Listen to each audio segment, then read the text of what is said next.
बिस्मिल्लाहिर्रहमानिर्रहीम। अस्सलाम वालेकुम डियर स्टूडेंट्स। आज हम चैप्टर नंबर 8 का लेक्चर नंबर 3 डिस्कस करने जा रहे हैं, that is nutrition in fungi. Dear students, ये लॉन्ग क्वेश्चन है और इसमें भी शॉर्ट क्वेश्चन और एमसीक्यूज शामिल हैं। तो आइए देखते हैं कि अगर लॉन्ग क्वेश्चन में ये आए तो आपने कैसे अटेम्प्ट करना है और इसमें से शॉर्ट क्वेश्चन कौन कौन से बनते हैं। सबसे पहले तो ये देखें ना, न्यूट्रिशन क्या है। न्यूट्रिशन वो तमाम प्रोसेसेस को कहते हैं जिनकी मदद से कोई भी जानदार अपनी बॉडी के अंदर न्यूट्रिएंट्स को लेके जाता है। चैप्टर नंबर 12 में पहली डेफिनेशन ही यही है।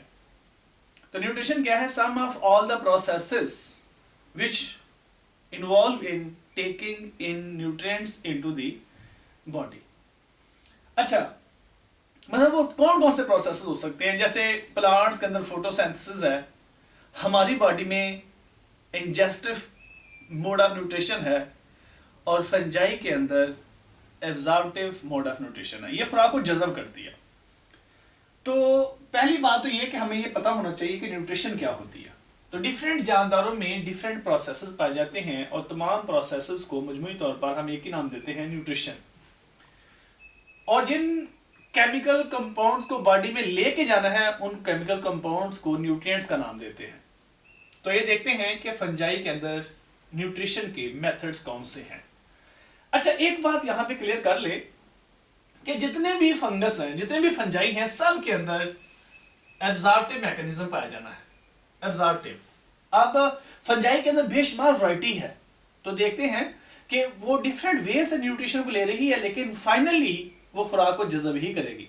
वो वेज एक्चुअली खुराक को सर्च आउट करने के हैं, फाइनली वो क्या करेगी? खुराक को जज़ब ही करेगी। तो ये देखते हैं, जितने भी फंजाई हैं they are all absorptive heterotrophs. अब यहां पे एक वर्ड यूज हुआ है, हेटरोट्रॉफ। हेटरोट्रॉफ वो जानदार होते हैं जो अपनी खुराक खुद तैयार नहीं कर सकते, जो खुराक के लिए, न्यूट्रिएंट्स के लिए दूसरे जानदारों के ऊपर बेस करते हैं। तो हेटरोट्रॉफ, फंगस भी हेटरोट्रॉफ है। इनमें ये एबिलिटी नहीं होती कि अपनी खुराक खुद तैयार कर सकें, क्योंकि इनमें क्लोरोफिल ही नहीं है। तो फिर फंजाई में अगर क्लोरोफिल नहीं है, ये हेटरोट्रॉफ है, तो फिर ये अपनी खुराक कैसे तैयार करती है? तो इसके लिए फंगस की डिफरेंट टाइप्स हैं। सबसे हम पहले डिस्कस करते हैं सेप्रोट्रॉफ्स या सेप्रोट्रॉफिक फंजाई।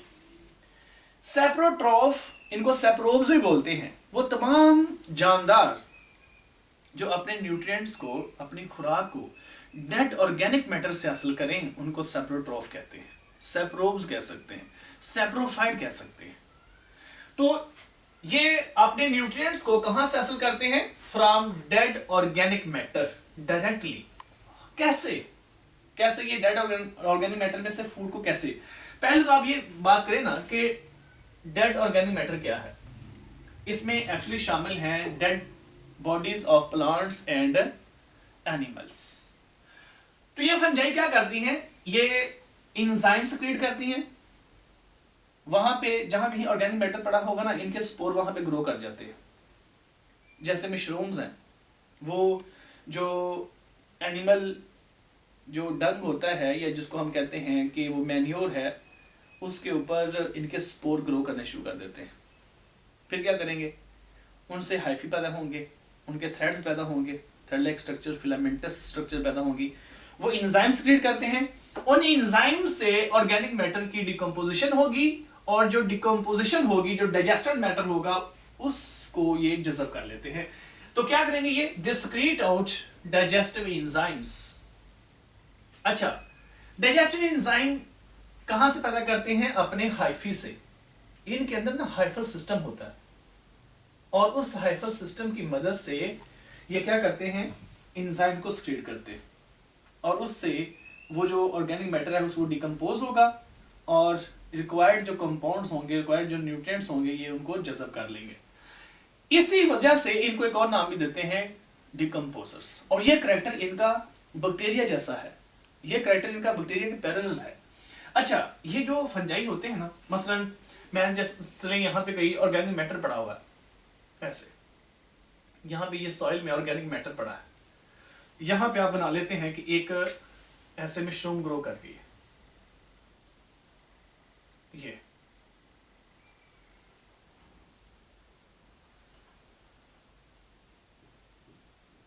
इस तरह से ये मशरूम ग्रो कर गया, तो मशरूम क्या करेगी, suppose that this is a fungus,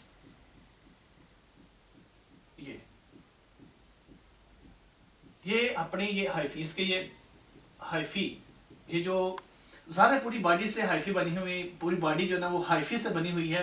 कुछ इसमें ऐसे हाइफी होते हैं जो रूट की तरह का काम करते हैं, रूट तो नहीं है लेकिन रूट की तरह का काम करते हैं, जिनको हम कहते हैं राइजाइड्स। अच्छा, राइजाइड का क्या काम है? पहले इनका काम ये है कि ये फंगस को ऑर्गेनिक मैटर यानी कि सबस्ट्रेटम के साथ अटैच करते हैं, होल्ड करते हैं, जैसे प्लांट के अंदर रूट काम करते हैं। दूसरा इनका काम क्या है, ये एंजाइम्स क्रिएट करते हैं, उनसे क्या होगा, जो ऑर्गेनिक मैटर है वो डिकम्पोज होगा। तीसरा इनका काम क्या है कि ये खुराक को जज़ब भी करते हैं, खुराक को जज़ब भी करते हैं। अब प्लांट की तरफ, रूट्स की तरफ बात करें तो प्लांट की रूट्स मोस्टली वो एंजाइम्स क्रिएट नहीं करती। तो इस तरह से ये राइजोइड का काम क्या है कि ये इसको एक तो होल्ड कर रही है, एंकर कर रही है, दूसरा एंजाइम्स क्रिएट कर रही है, और तीसरा क्या कर रही है, ये खुराक को जज़ब भी कर रही हैं। तो ये मॉडिफाइड हाइफी हैं राइजोइड्स। तो हम कह सकते हैं कि राइजोइड्स आर मॉडिफाइड हाइफी, यानी कि हाइफी की एक चेंज शेप है, उसकी एक अल्टर्ड शेप है। फिर ये डिकम्पोजर हैं किसके, सेलुलोज के और लिग्निन के। ये दोनों ही प्लांट के सेल वॉल के बहुत ही आप कह सकते हैं कि मजबूत रिजिड कंपाउंड्स हैं जो बैक्टीरिया से नहीं टूटते, फंगस उनको तोड़ लेती है। They are very good recyclers, they are very good recyclers of carbon, nitrogen, phosphorus, oxygen and hydrogen and many others. तो ये हम बात कर रहे हैं सिर्फ सेप्रोट्रॉफ्स की।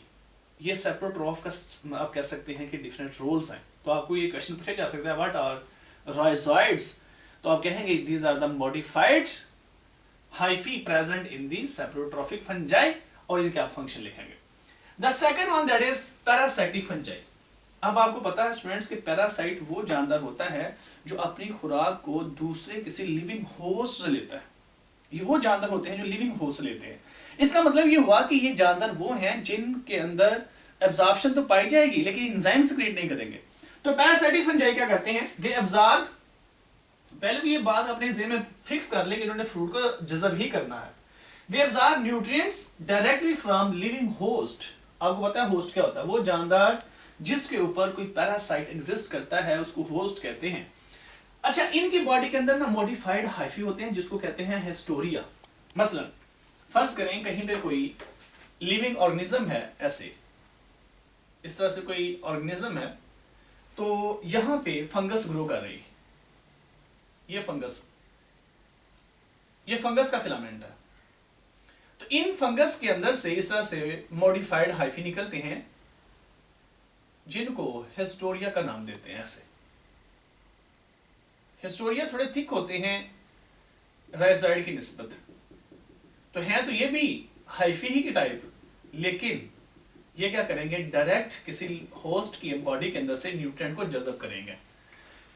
तो ये है पैरासाइटिक फंगस। तो पैरासाइटिक फंगस क्या होते हैं, ऐसे फंगस, ऐसे फंजाई हैं जो अपनी खुराक को तैयार नहीं करते, डेफिनेटली नहीं, ये एंजाइम भी रिलीज नहीं करते, लेकिन ये लिविंग होस्ट से अपनी न्यूट्रिशन लेते हैं और इनमें हिस्टोरिया पाए जाते हैं।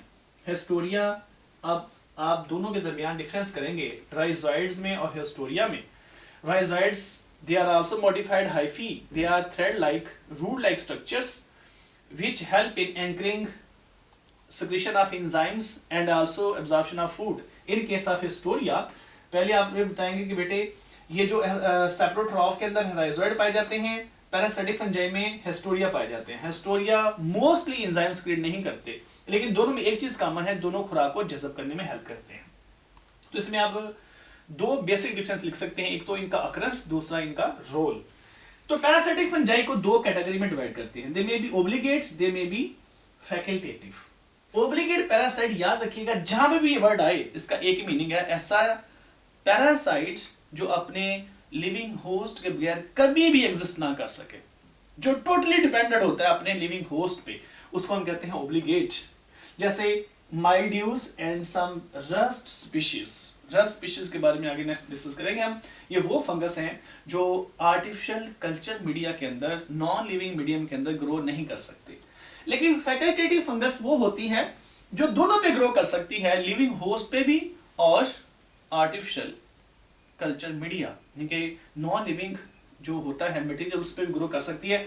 जैसे यीस्ट की स्पीशीज है, यीस्ट की डिफरेंट स्पीशीज हैं जो लिविंग पे भी और नॉन लिविंग मैटर पे भी ग्रो कर जाती हैं। इसकी थर्ड कैटेगरी हम देखते हैं प्रीडेटर फंजाई।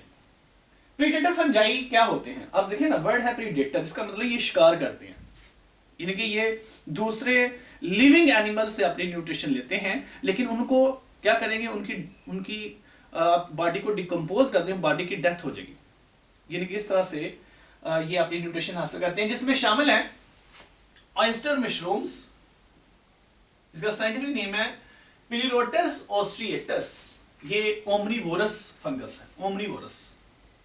ओमनीवोर वो होते हैं जो अपनी न्यूट्रिशन को प्लांट से और एनिमल दोनों से हासिल करते हैं।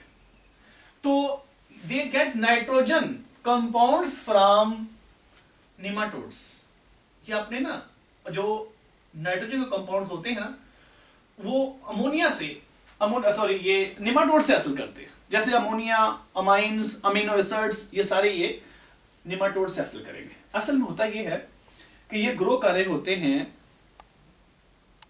करते हैं प्लांट्स के ऊपर, ये जो फंगस है। तो जो निमाटोड्स है ना, ये फंगस के ऊपर फीड करने के लिए आते हैं, लेकिन अनफॉर्चुनेटली ये वहां पे ट्रैप हो जाते हैं। और ये जो ऑयस्टर मशरूम्स हैं, ये क्या करते हैं, उनको ट्रैप करने के बाद क्या करते हैं, एंजाइम्स क्रिएट करना शुरू कर देते हैं, उनकी बॉडी को डिकम्पोज करते हैं, और डिकम्पोज करने के बाद उनसे अपने रिक्वायर्ड न्यूट्रिएंट्स जज़ब कर लेते हैं। क्योंकि ये प्लांट के साथ ग्रो कर रहे होते हैं, ये ग्लूकोज वगैरह प्लांट से ले लेते हैं और नाइट्रोजन डिमांड अपनी निमाटोड से पूरी करते हैं। ऐसी एक और टाइप यहाँ पे डिस्कस की है, आर्थ्रोपोड्राइस। आर्थ्रोपोड्राइस ऐसे फंगस होते हैं जो निमाटोड से ही न्यूट्रिशन लेते हैं, लेकिन निमाटोड के साथ, निमाटोड्स ऐसे एनिमल्स हैं, चैप्टर नंबर 10 में पढ़ेंगे आप, जिनके दोनों एंड्स इस तरह से पॉइंटेड होते हैं, ऐसे, ये निमाटोड है। तो क्या होता है कि ये जो फंगस है, जहां कहीं फंगस के इस तरह से हाइफी पाए जाएंगे, वहां पे अगर ये आ जाती है, ये निमाटोड्स वहां आ जाते हैं, रिंगते हुए यहाँ आ जाते हैं, तो ये क्या करते हैं, फंगस फौरी तौर पर उनके इस तरह से ना रिंग्स बना लेते हैं, ऐसे, जिनको कहते हैं कंस्ट्रिक्टेड रिंग्स, ऐसे। तो ये रिंग्स की वजह से ये कैप्चर हो जाता है।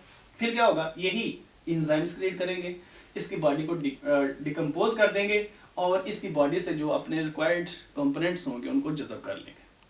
तो ये था ओवरऑल मैकेनिज्म। अभी दो इसकी टाइप रहती हैं, लाइकन्स एंड माइक्रोहाइजी। इंशाल्लाह ताला वो नेक्स्ट लेक्चर में पढ़ेंगे। लाइकन्स और माइक्रोहाइजी एक अलग से लॉन्ग क्वेश्चन आता है, इस वजह से वो हम सेकंड वीडियो में, सेकंड लेक्चर में देखेंगे।